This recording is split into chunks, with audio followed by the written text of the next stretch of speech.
What's up everyone? Thanks for clicking through to another video. Today I'm going to be talking about a type of shoe that I buy a lot of, but I don't necessarily take advantage of all of the tech features that are in there. I think there might be a lot of people out there who do the same, at least I'm hoping so, but it's not going to stop me from buying more types of shoes like it. It's a basketball shoe, and it's a really interesting basketball shoe, both in design and the tech that it uses. The shoe I'm talking about today is the Nike Cosmic Unity.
Thank you to each and every subscriber on the channel. I really appreciate all of your support. If you're clicking through and haven't subscribed, thank you anyway. But how about you go and find that subscribe button and click it and support the channel. Also, smash the like button if you get anything out of the video, and comment down below if you've got anything to say. I always say this and I genuinely mean it, but I am super interested in all of your views out there. Also, I've got an Instagram page. It's 3 kicks a day, just like the channel. Go over there and check it out if you want to refresh your feeds with a bunch of shoe related content. I try and post as often as I can. Alright, so the Cosmic Unity. I am a big fan of what Nike have done from a sustainability perspective. I did a review on the Crater Impact. It's a shoe that I really liked, both in its design and what it tries to achieve, even though if the all-day comfort side of things probably fell short of where it would need to be for a true lifestyle sneaker. What we're talking about today is a shoe that uses those similar types of approaches in its design and construction and applies it to a performance shoe, and in this case for basketball use. And I've got to say, I think in a lot of ways this has been executed a lot better than the Crater Impact. We'll get to some more detailed thoughts as we break the shoe down, and I can give my impressions of how I think it goes in everyday wear. But first, a little bit about the shoe. This shoe is very similar to any other shoe that's part of Nike's sustainability range, I guess. It comes in a very similar box. Here's the box. That is the same box, or a very similar box, than what the Space Hippies and also the Crater Impact come in. But you know, it's really good to see that they try and use as many recycled materials as they can in this type of packaging, just given that most people throw it away. Back to the shoe, and the shoe itself uses at least 25% recycled material in its construction. Now that concept also extends to the full-length air zoom strobel that's used as part of the cushioning system in the shoe. I've got the amalgam colorway here, and there are 4 colors that feed into this particular colorway, or 4 major colors, and they are the sapphire, green glow, Arctic blue, and also atomic orange. There are a whole heap of other colorways that I think look really cool that the Cosmic Unity's been released in. The really good thing about those colorways is that they can appeal to a lot of different personalities. If you like the silhouette but don't fancy such a loud design, there are some more subdued colorways available, and I just think it's great to have the choice. Now, from a design perspective, I've got to say I really like the design. I think the design stays true to the name. The Cosmic Unity almost has like this relationship to outer space, and in a lot of ways I feel like that this is a shoe that I would find in a video game or something. There are these oversized panels that sort of wrap around the midsole and up through the heel in these really circular shapes. And it kind of feels a little bit like I don't know, like it's a alien-based movie or something sci-fi related. But it's done in a way that it's tasteful, and that's what I like about the Cosmic Unity. I usually talk about interesting designs, and I like it when something is progressive, but it's also not too jarring, so you're always kind of questioning whether you like it or not. Anyway, in the case of this guy's design, I really like it. I think the proportions are right, and I think Nike did a really good job of mixing up materials and putting oversized panels in the areas where they've put them. As far as what the shoe reminds me of, it does remind me a bit of an Air Jordan 35, and I know I'll probably be the only person that'll say that. I don't know why. I feel like the silhouette, when you take away all of the oversized paneling around the midsole and heel, kind of is reminiscent of the Jordan 35, and also the way the tongue sort of towers a little bit over the heel kind of gives me that vibe. But in any case, I don't think it's important, even if I'm the only person that thinks it looks like that. The most important thing is that from a design perspective, it's something that I can roll with, and I'd be interested in your thoughts as well around the design. What do you guys think? Let me know in the comments below. What we'll do is we'll take a closer look at each of the components of the shoe, and then I can give some impressions of how I think they go. Now remember, this is not a performance review of the shoe. I can't give any indication of how they perform on the court, although I do understand it to be quite a good performance basketball shoe. I only do the solo type of hooping down at the local basketball court or in my driveway. But what I can do is give you my perspective on how I think these guys perform as a lifestyle sneaker. And we'll start with the outsole. So with the outsole, we've got a herringbone pattern, and it's kind of zigzagging in one direction right across the outsole. As far as any other interesting details, we do have a blue strip here in the heel where the Air Zoom Strobel is branded, and that from a lifestyle perspective just gives a little bit of interest. The rest of the outsole is done in the Arctic blue. I'm not sure if you can see that on camera.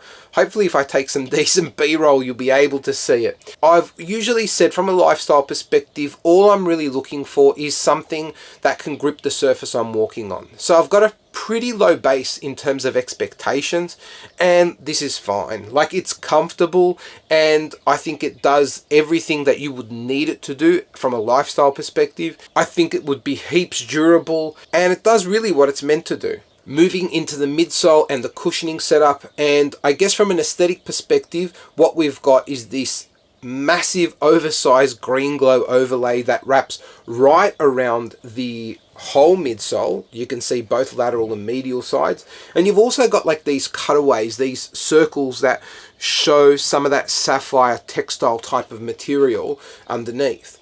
There's kind of a lot going on with the midsole, but again, something that works really well with the design. It's wavy, there's circles, there's this netting pattern through part of it, there's the cosmic branding on the medial side of the midsole, and it's just a really loud out there midsole design. As far as comfort goes, there's three things that really work for the shoe. It's got a really wide platform that your foot is sitting on and makes you feel like you're being well cradled. It sits low to the ground, so you feel like you've got a lower profile. That kind of works well for lifestyle wear. You know, you don't necessarily always want to be too elevated. And the Air Zoom Strobel is super comfortable. The only thing I will say is that it is a bit stiff. You can see, like, I'm actually trying to bend that and it doesn't really bend a lot. So keep that in mind. If you are typically someone that prefers something that bends more to your foot, this probably won't be for you. But if you're happy with something that's a little bit stiffer, that sits low to the ground, and you just need something that's comfortable, this midsole setup will fit the bill. Moving into the upper, and what we do have is a knit material that dons a bulk of the upper, especially from about the midfoot down, and it is in this colorway anyway, in a sapphire color.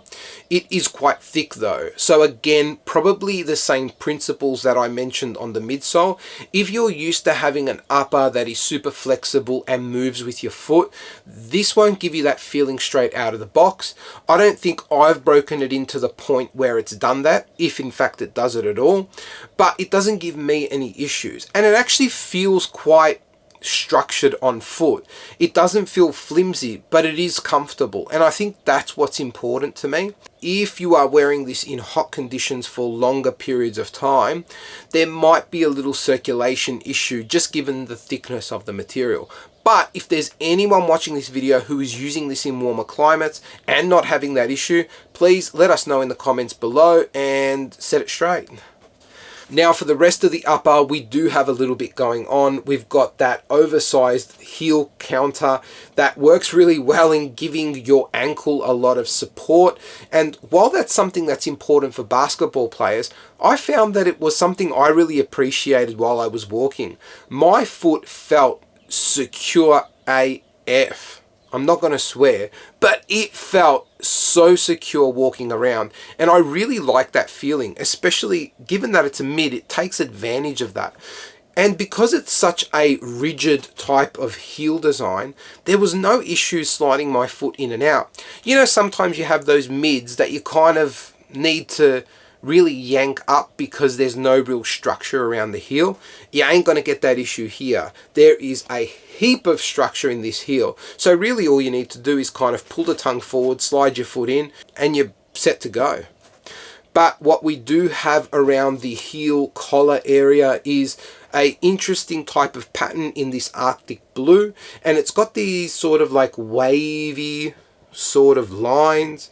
But it's interesting, an orange pull tab in this color, or atomic orange as Nike call it. And from a padding perspective, it is really well padded. I would say it is max cushioned in that respect. It's definitely not flimsy, and it is super comfortable on foot. The same extends to the tongue. We've got a really well padded tongue. We've got a yellow or a Volt pull tab, and then we've got a Nike, well, what looks like a planet or a basketball logo on the tongue, and that's got some perforations down the bottom half. I'm not sure really what those perforations would do from a performance perspective, only because it's backed by that same thickness that's in the top half of the tongue.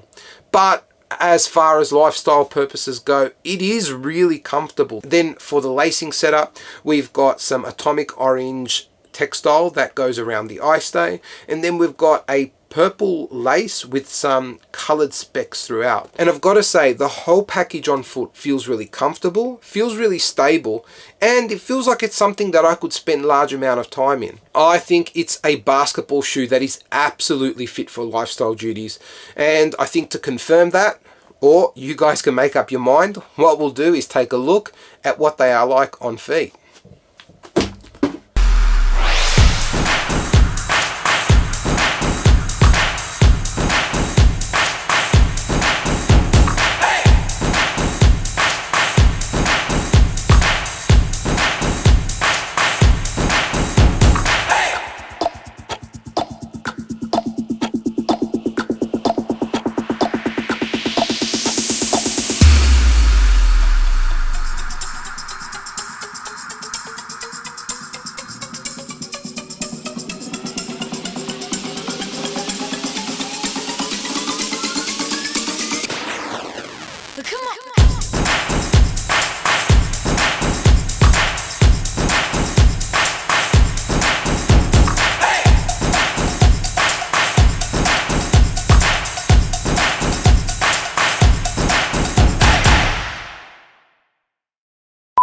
There you have it, guys.